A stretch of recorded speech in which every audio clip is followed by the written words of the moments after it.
কিছুমান ভিডিঅ' পিছত আপলোড কৰিম বুলি থাকিলে সঁচাকৈ একেবাৰে পিছ পৰি ৰৈ যায়। এই ভিডিঅ'টো আছিলে দশমীৰ দিনাৰে, কিন্তু আপলোড আজিহে কৰিবলৈ লৈছোঁ মই। সেইদিনা আছিলে এই অৰ্ডাৰটো, আৰু অৰ্ডাৰটো দি মেলি লৈ ভণ্টি আৰু মই ওলালোঁ দেৱী মাক বিসৰ্জন দিয়া চাবলৈ বুলি। আৰু আপোনালোকক জনাবলৈ বিচাৰিছোঁ যে যিসকলে মোৰ ভিডিঅ'টো চাই আছে সেইসকলে প্লিজ জুবিন দাৰ ন্যায়ৰ বাবে জাষ্টিছ ফৰ জুবিন গাৰ্গ হেছটেগটো ইউজ কৰিব।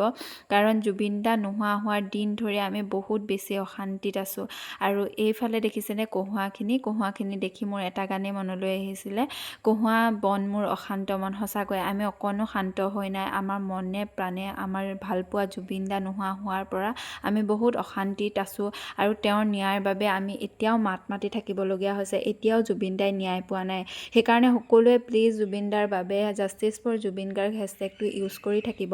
বাৰু এইফালে ভিৰটোতো দেখিছেই, ভিৰৰ মাজেৰে কোনোমতে আহি পিনে পালোহি এইফালে ঘাটৰ ওচৰত, আৰু মানুহৰ বহুত বেছি ভিৰ। লগতে ইয়াতে এখন বহুত বেছি ধুনীয়াকৈ মেলাও বহিছে, আৰু প্ৰত্যেকখন মণ্ডপৰ পৰা এখন এখনকৈ মূৰ্তিসমূহ এনেকৈ লৈ আনি থকা হৈছে।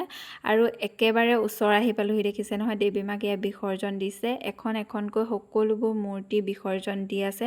সঁচাকৈ এই সময়খিনি বহুত বেছি দুখ লাগে, নহয়নে বাৰু? এবছৰ দিনে ৱেইট কৰি থকা হয় যে দেৱী মা আহিব, পূজা হ'ব, আৰু এনেকৈ দেৱী মা যাবলৈও হৈ যায়। শেষত দেৱী মাৰ ওচৰত এটাই প্ৰাৰ্থনা কৰোঁ, যাতে আমাৰ মৰমৰ জুবিন দাই অতি সোনকালে ন্যায় পায়, আৰু তেওঁৰ লগত যিসকলে অন্যায় কৰিলে সকলোৱে কঠোৰতকৈ কঠোৰতম শাস্তি পায়।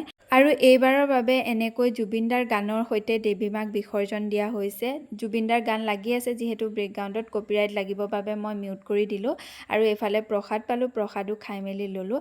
আৰু আজিলৈ ভিডিঅ'টো ইমানেই আছিলে। আশা কৰোঁ আপোনালোক সকলোৱে ভিডিঅ'টো চাই ভাল পালে। নেক্সট এটা ভিডিঅ'ত আকৌ লগ পাম। শেষত আমাৰ সকলোৰে মৰমৰ জুবিন দাৰ বাবে জয় জুবিন দা।